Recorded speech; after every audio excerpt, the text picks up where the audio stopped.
What's going on, everybody? It's Frito here for Your Overwatch. Last night, a PTR patch went live, adding in hero pools and making some major changes to the Overwatch workshop. But first, some general changes that affect everyone who plays Overwatch. The game mode selector in the career profile is now sorted more logically to make it easier to use. Now, your recent competitive seasons will be listed sequentially, with the most recent one being on top rather than there being some odd staggered list that's hard to navigate. Next change, a group leader may not use the leave as group option while a competitive game is currently in progress. I hope at least you can still do it when the game has concluded and you've won or lost, but I know this was an issue because for whatever reason, you're allowed to back out as a group if, let's say, your LFG captain that you don't know just decided to rage quit, and that had the potential to ruin the experience of everyone else. So that's a good change. Blizzard has been talking about match time of games, getting you into the game faster. And this says here, the initial assemble heroes timer for games using the assault, hybrid, control, and payload game modes have been reduced from 40 seconds to 35 seconds. Sounds like a minor change, of course, but you at least can read into the intention of that one. I would expect further moves in this direction, as they've already been talking about queue times and concepts like how many games you can play of Overwatch in a given session. Maze wall now cracks when it's under damage, similar to how a barrier looks. This will indicate when it's under half health, making it easier for you to follow up on damage to the wall from teammates that aren't using communication on which pillar they're going to destroy. And last patch note is kind of odd, updated the interactions between all stuns, flashbang, earth shatter, freeze, sleep, accretion to be more consistent. They explain this in saying, new stuns will only replace existing stuns if their duration is longer than the time remaining on the current stun. For example, a flashbang stun will not apply to someone who has just been earth shattered, because a flashbang stun, of course, is a small duration stun. They say, note, we use the minimum guaranteed stun time for on a sleep, which right now is 1.5 seconds, which includes the time to fall down and stand back up. Seems kind of complicated, but in short, what this means is if you apply a shorter duration stun on top of a longer duration stun, it won't overtake it and like cancel it out. This sounds like it makes stuns better because it's removing your ability to make a mistake and reduce the stun duration. But what I'm looking for is unintended consequences of this, and perhaps certain interactions that might be buggy or not work right, resulting in an unintuitive effect, which sometimes happens when they start to tweak how interactions like this work. We'll be monitoring that as we begin to play on this new patch. The other major change that came in was a major buff to the workshop game modes, allowing creators to break the game more, basically, is how the Blizzard devs describe it. Under the old system, there was a lot of safeguards to stop you from being able to crash the game.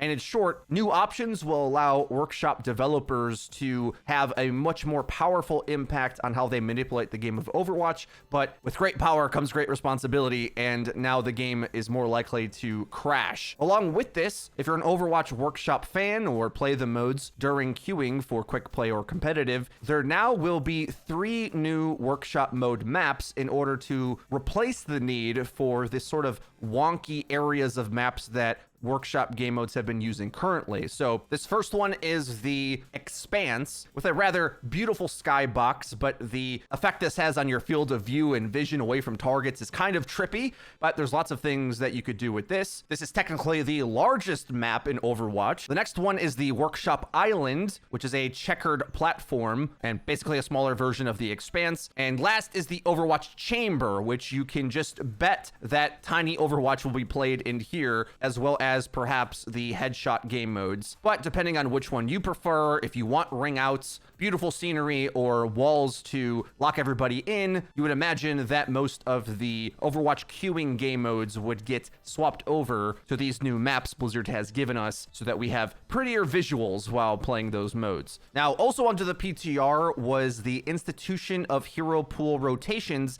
in a mock season 20 ranked mode. That's right, you can play hero pools now on the PTR, which will start you off with your season 20 SR from a snapshot of a few weeks or a month ago and allow you to get a taste of what hero pool gameplay will feel like. And they seem to be changing the pools frequently in order to test stability and the effects of these things. And it's been sort of interesting, their approach on bans thus far. Currently, we have the same number of bans that Overwatch League is going to have, come next month. But the selection of bans is sort of all over the power level spectrum, where the first set, Wrecking Ball and Genji, I think likely were more either tier 2 or niche. I'm pretty low on Batiste personally, but maybe other people are higher on him. And McCree, I think, is either in tier 1 or the top of tier 2. So this set, for example, I don't think would change too much, because I think the thing you're going to notice is heroes that have a lot of overlap don't really shift the meta. So for example, Wrecking Ball or Genji Blade or Ranged Hit Scan, these are all very replaceable strategies that can be used with other things. And I think when Blizzard bans medium level heroes or ones with a lot of parity for their role, it won't affect the meta, but it will rotate who you play. So that's one route to go about it. This next hero pool rotation is far more impactful with D.Va and Lucio being banned out, because without speed,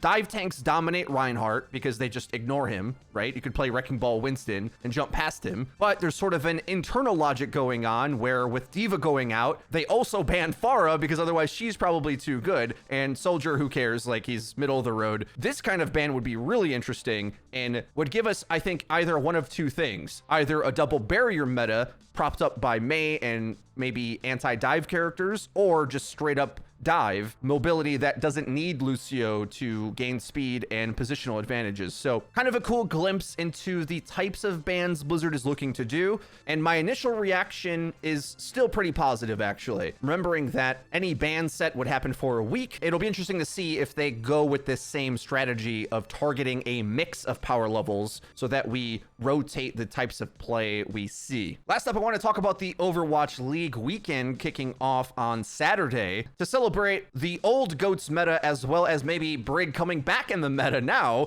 going full circle with the meta rotations. The GOAT Brigitte skin will be available starting tomorrow, February 6th, and available for purchase for 2 weeks. Unfortunately, thus far, there is no option to farm tokens from watching the stream on YouTube, but due to how important that might be for viewership, they may be working tirelessly to get it to work. Perhaps not for this week, but maybe for the next. So keep in mind that the last day that you will be able to purchase the skin is on February 19th before you miss out and won't be able to get this awesome skin possibly for a long time, if ever. As for this weekend's games, I wanted to take a look at what's coming up. The schedule is a bit deceiving because it lists based on the regional games, which makes sense if you're going there, but if you're viewing it online, you have to keep in mind that there are 2 games that are going to happen at the New York homestand, and then later in the day, the broadcast picks up in Dallas, and that works the same for both Saturday and Sunday. You'll have to check out the Overwatch League app or website to see the time zones for you, but there is a good mix of teams to view this weekend, with the top 3 teams from last year in Shock, Vancouver, and NYXL all playing in kickoff week, as well as some pretty wacky roster shakeups, which we'll talk about more if I am capable of getting a power rankings video done before Saturday. All the teams on the weekend have actually made a major roster moves other than the Shock,